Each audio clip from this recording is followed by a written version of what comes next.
What's up, ladies and gentlemen? My name is Damien Liversidge, the host for the Fight for Life podcast. Wow, oh wow, what a treat we have for you today. Today, we are looking at happiness and fulfillment. And you know what?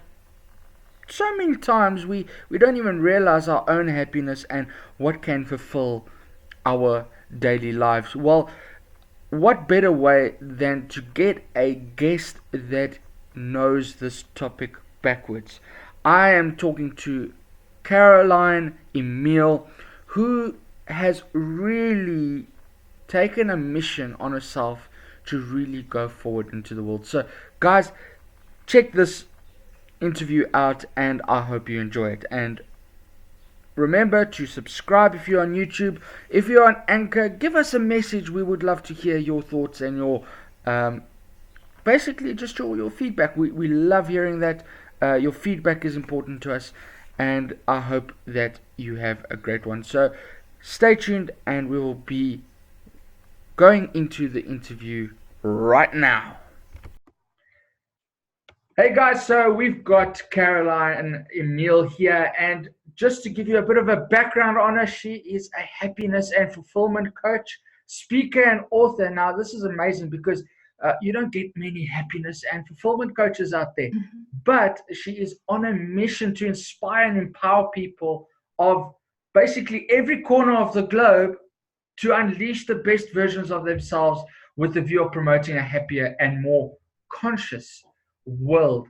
Thank you very much, Caroline, for just jumping on here and just speaking to us about what you do and your story. And I'm really grateful that you've jumped on here. Hi, Damien. Hi, everybody around the world who's listening and watching. Thank you so much for having me on this podcast. I'm really delighted to be here. Awesome. So, Caroline, just tell us more about who you are, where you come from. Obviously, on the description, it shows that you actually born in Egypt, if I'm correct. Yes. So, absolutely. But guys, I'm being serious here. It doesn't sound like she comes from Egypt. It sounds like she comes from America. So don't be confused. It tends to happen. So, Caroline, just tell us a little bit about who is Caroline. So, like you said, I'm actually born in Cairo, Egypt. I'm 100% Egyptian. However, I've lived in different parts of the world as I grew up. I've lived in France, Saudi Arabia, and more recently in the UK. My accent, however, as you said, is American. I have no idea where I picked that up from. I think just, the cartoons when I was a child, maybe Sesame Street. And I get that a lot. In fact, I actually get Americans just straight up asking me, what state are you from? And I have to tell them, well, I'm not on the right continent in the first place. You need to move, towards Africa, first of all. And right now I live in London, so I'm speaking to you from London. Okay, awesome. And tell me, Caroline, how did you get into I'm not crying. I don't know what's happened. Something's got in my eye. Okay, don't worry, guys. It's just she's sweating. Her eyes are sweating. Don't worry. So, all right. I'm as happy can be. Yeah. Awesome. All right, Caroline, just tell us, how did you get into the coaching side of things? What made you become a coach? So I started out, as many people do, in a corporate career. I was a marketer. I worked in many multinational companies, both in the Middle East and the UK. And it was around the time when I thought, oh, I've got the dream job now. I've got it made, a really high salary, a big team that I'm going to manage. And, wow. But guess what? I became more and more miserable as that happened. And I thought, okay, this can't be right, because the way I'd always understood life was that, you work hard, you get further up in your career, you can have better holidays, I don't know, buy everything you want. And that is happiness and success, right? And then, like a crash of thunder, I realized, no, that wasn't doing it for me. Something in here just kept contracting more and more, and I just felt like this really isn't for me. And it became a process really that took a few months, maybe even a few years, and maybe that I'm still on, that discovering who I really am and what I want rather than what the world has told me success and happiness should look like. So as I dug into myself, I started looking at what I'm good at, what I enjoy, and I started asking people like, what do you see me being really good at, and what do I add to your life? And a lot of people were saying that I'm really good at listening, I'm really good at empowering and giving like positive vibes. And so I started to look into that. I had no idea what that was. I had no idea what coaching was at the time. But as I started to look at that, I came across life coaching. And that's when I decided I've got to get myself onto a life coaching course just to see what it was about. And when I got there, I was like, it just hit home. It was like, that's it. I knew that's it. This is what is for me. Awesome, awesome. But I'm sure you can agree. I mean, when we start that road in coaching, and I think this is what a lot of the listeners don't realize about coaches is, I think I say this every session: we are not superhumans. We are just regular people like the average Joe and Jane out there. But I'm sure when we first, Absolutely.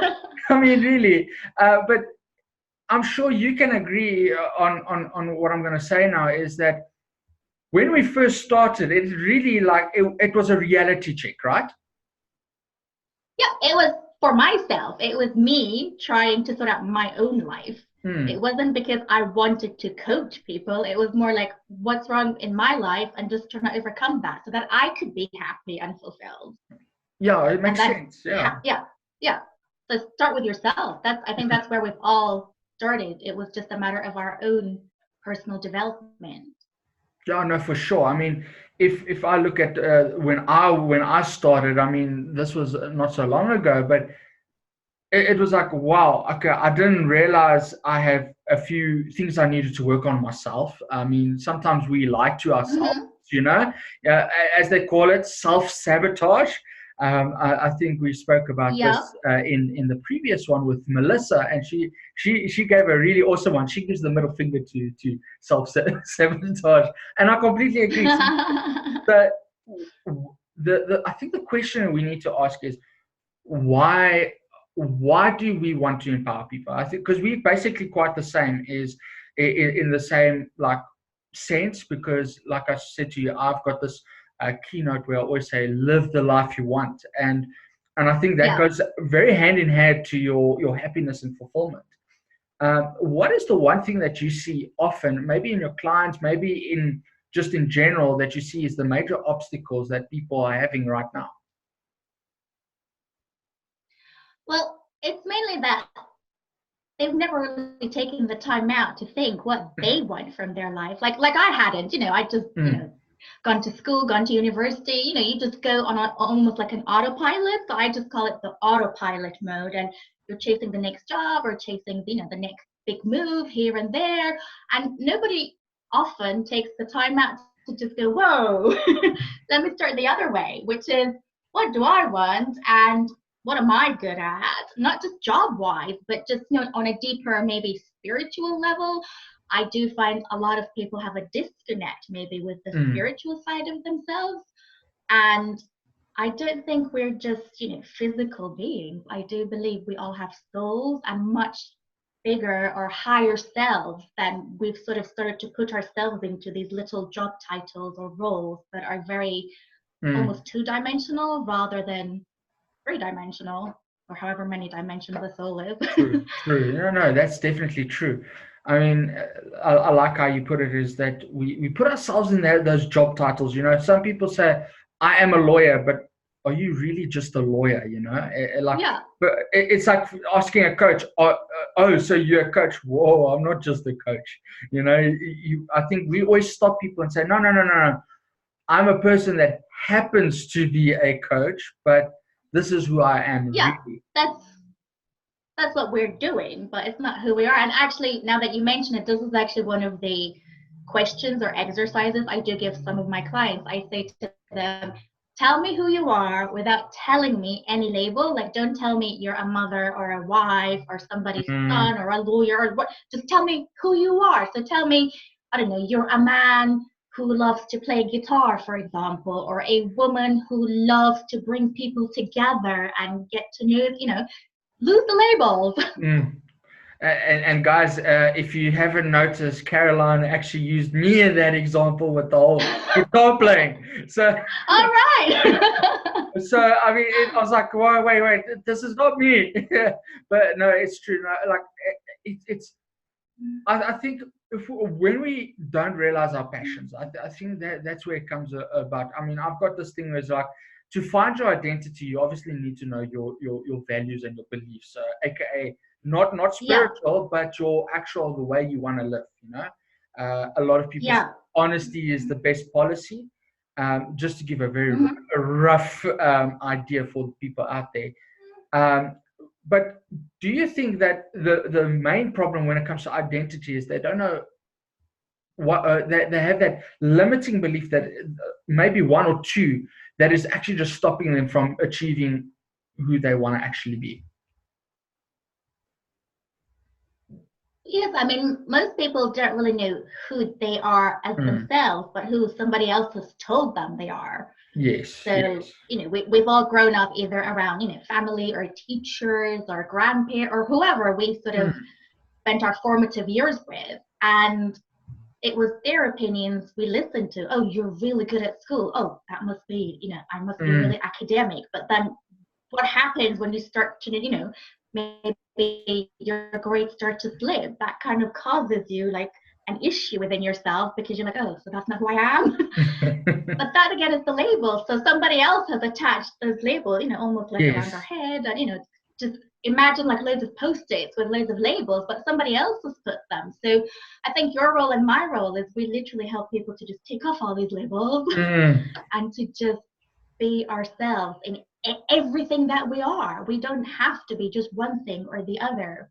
Mm. And No, I for think sure. the main limiting belief that I've come across with everybody, including myself, it always boils down to that we're not good enough. I think Mm. that just the core, if you boil it all down, like it just boils down to you think you're not good enough to do Yes. something. And that's why you don't aspire to do it. Like, oh, who am I to, I don't know, go on stage and speak? Or who am I to write a book? Or who am I to, I don't know, be the best lawyer in the world? We always think it's somebody else who's going to do it, but not Mm. ourselves.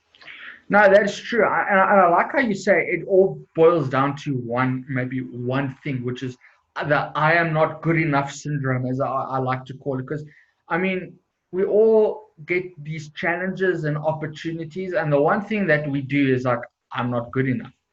And, Yeah. it's sitting there going, but hang on, but you are good enough. Why are you not just, like taking that little leap of faith?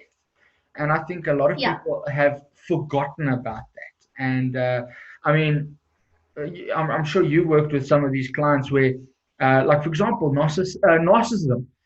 When you have this Mm-hmm. narcissistic abuse, these people blur the person's reality or the victim's Yeah. reality to such a point they don't even know who they are. They're living to, I don't want to say worship the abuser, if I can put it in that sense. But I mean, I found this out. I mean, Yeah. it was really like it was interesting but scary at the same time. Going, wow! So this person literally blurs the reality or the identity of a person. And I mean, it's out there, but like you said, it's that it's normally that one thing, I'm not good enough, and that happens in narcissistic abuse as well. And I was like, wow, this is like it's on a new level, but yeah, like you said, just that Yeah. identity comes from like people put these labels on, and I think we we need to stop actually labeling ourselves, and not just ourselves but other people as well. Mainly kids. I think that's the main point. We always, like you said, we all grew up with somebody, and whether it be a grandparent, Mm-hmm. aunt, uncle, whoever it is, it's like, oh no, you will be a doctor one day. It's like they Yeah. instill their vision onto them. Meanwhile, it shouldn't be like that. Now, let's say there is a youngster, like a young teen, listening to this Yeah. podcast. What is one piece of advice you can give them to um, reach that fulfillment and happiness till a point. So connect more with your heart or your soul or your higher self, whatever you prefer calling it. It is not weak to do that. I know our modern society somehow has really prioritized the logical and the almost the academic side of life rather than what's inside of you. So just pursue it. It might not be something that everybody around you accepts or supports, but that is okay. Go and do your own thing, regardless of what others around you say. Because if you look at all these successful people in the world, they've always defied somebody or other.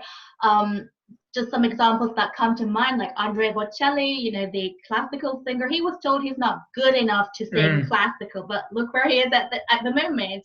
I think J.K. Rowling, nobody expected her to publish a best-selling book, and Harry Potter became, I think, one of the biggest,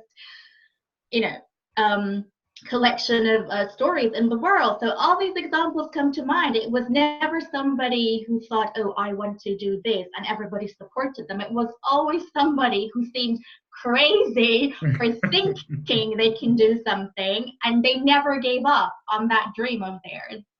No, so true. I mean, I like how you use J.K. Rowling because I mean she was denied so many times to write or not to write it, but to publish the first Harry Potter book. I mean, if you look at it, it's like man, and then all of a sudden there was one small publishing company that said, "Okay, we'll take a chance on you," and guess what? Yeah, they're smiling at the moment because I mean, I think today the book is still. That's all it takes. It just takes, yeah. That's all it takes. Because I can't remember the statistic, but I think something like 30 different publishers had turned her down, maybe. I don't remember the exact number, but she could have easily given up after the 30th, but she didn't. She still went on to say, no, I am getting this published, whatever happens. No, and it's true. I mean, I sit here and I go, man, there have been times where I've said, let me rather not do it because I am not good enough. But then you think of, like, for example, look at, okay, I'm going to take a very typical example. Colonel Sanders, the guy that invented KFC, yeah. That guy was like 68 and he was told that his mom's recipe was like, well, I think it was his mom's recipe. But as far as I know, but if you look at the thing, it was, man, this guy basically waited nearly till the end of his life, basically, and then he all of a sudden he made this massive empire. If you look at today, I mean, KFC is still competing against like things like McDonald's and also Burger King and all that. Yeah.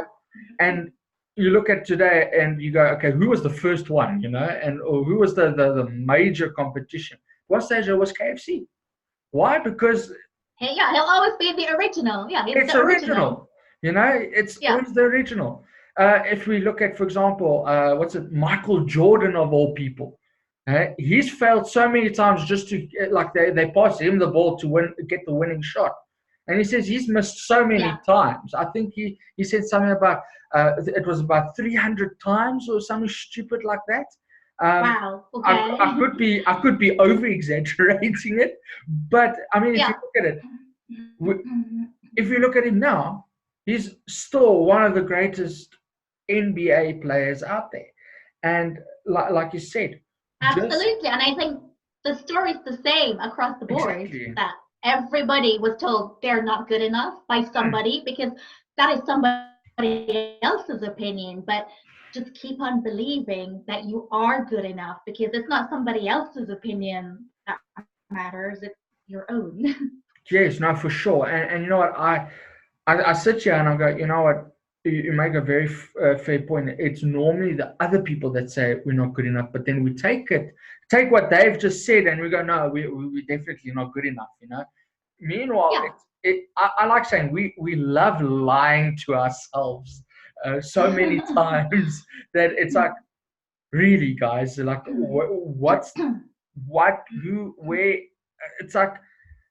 I mean, you as a coach, I mean, you see it on a regular basis when you work with people where you're going, don't worry. You've taken someone else's like thing that they've said to you, and Yeah. move forward. And some people think they're not good enough. Like, I understand when it comes to like trauma and all that, it's a little hard to get over. Where, like, for example, when it comes to anything like, for example, child abuse or anything like that, the kid develops the thing of I'm not good enough because I was beaten as a kid, and but Yeah. when we go forward, I mean, they start realizing, hang on, but I actually am good enough. People actually do want to be with me. It's not because I'm a failure or anything like that. I always say, you know what? Yeah. It's never a bad thing to fail at something. Like, seriously, it's never a bad. No, It's actually amazing. it just means you've tried. Yeah, it just means you've tried something new and taken a risk at doing something you've never done before. So I think that's another thing that probably we need to change as a society, that there's no such thing as failure. There is, you tried and it didn't work out this time. And I think, is it Edison who invented the light bulb, and I think he failed something like 1,000 times, but he looked at it that he tried 1,000 different ways to invent the light bulb, but he didn't fail because the next time he got there, and we've all got light bulbs since then thanks to him.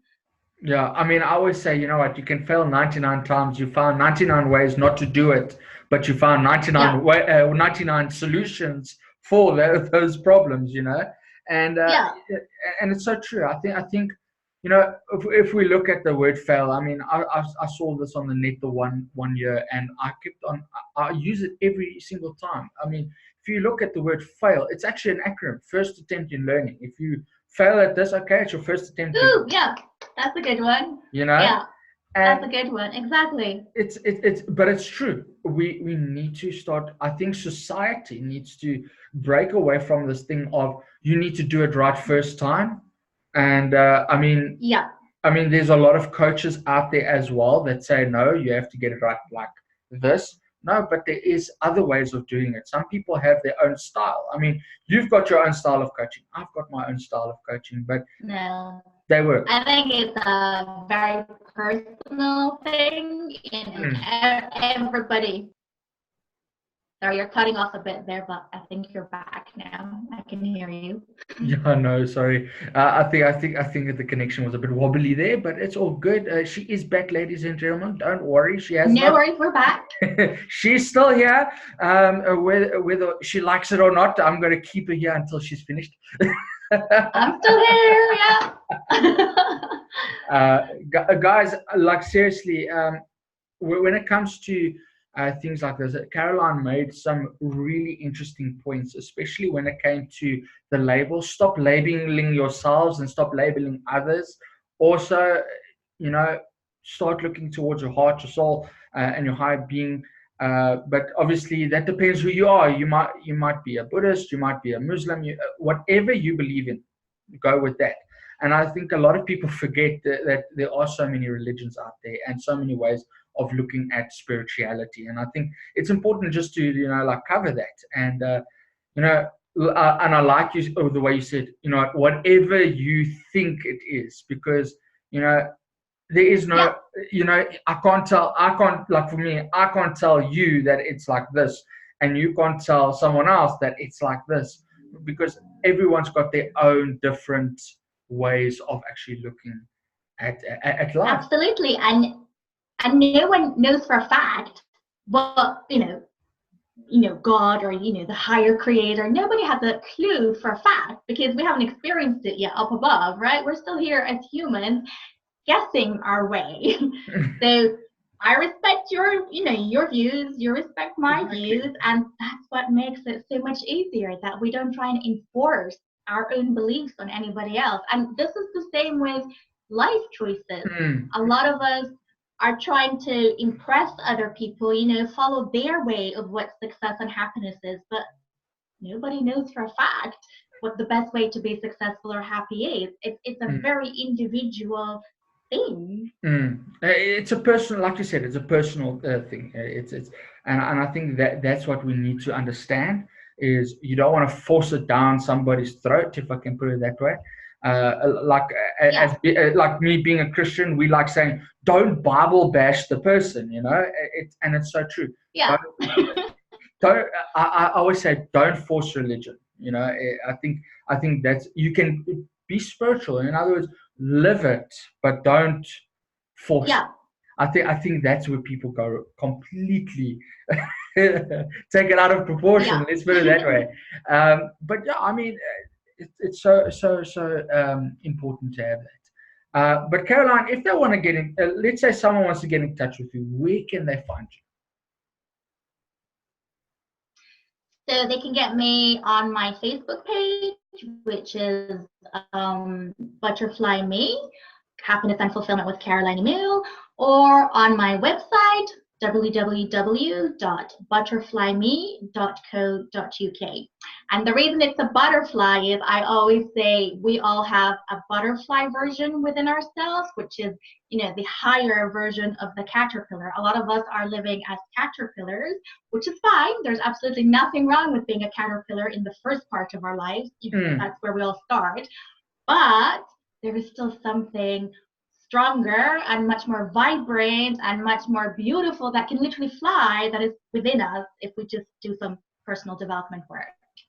And I love how she put it that way, because I know a few friends of mine that might actually go, "Wow, I know that," because like you said, we are actually all caterpillars, and then once we realize that change, and I would like to say, embrace that change that we want to make in ourselves. Yeah. Then we get to that higher state, and like, for example, there's a nice little picture that I saw where it's a conversation between a butterfly and a caterpillar, and the caterpillar says, "You've changed," and the butterfly says, "We are meant to." So, Yep. so Yes, I'm going, exactly. Change is not a bad thing. Yeah.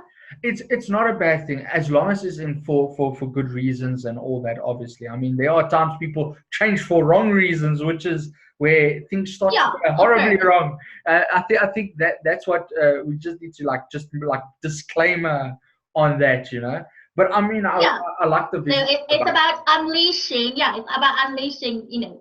The more authentic part of yourself, the part that will take you, higher, and rather than take you lower. I don't know what's lower than a caterpillar, but that's not the kind of change I'm talking about. Yeah, well, I don't think there is really. Well, it's the egg. Yeah. Yeah. So yeah, we don't want to go backwards. We're trying to go forwards in our lives, and to more happiness, to more fulfillment, to more achievement, to more success. Yeah. Yes, no, for sure. Thank you very much, Caroline, for jumping onto this call and just giving us your insight on fulfillment and happiness and all these things that we've spoke about in this session. I think it's really proved quite valuable for a lot of people out there, because I think a lot of people are still searching for answers, and I think this is one of the ways they can actually look at getting to where they want to go to. Is there any last? No, thank you very much, Damien. Awesome, Sorry? awesome. I was going to say, is there any last piece of advice that you want to leave our listeners? Yes, and that is never compare yourself to others. You were born to be a unique individual. Carry on with your own thing, do your own thing, live with passion from your heart, from your soul, and don't look at where others are, because that'll only make you unhappy. You're not walking the same walk as everybody else. You've got your own path True. to stick on it. True. So true. Thank you very much, Caroline, for jumping onto this call, and I really appreciate it. I don't think this will be the last time that you'll be on here. Maybe in the near future, I'll be going, "Listen, you need to come back here," because I know you've got plenty more to share. I'd love to. Thank you very much for having me, Damien, and I really did enjoy this, and definitely I will look forward to being back soon. Awesome. Guys, that is the interview with Caroline Emile. Be sure to go check out our social media pages, and I will be back after these short messages.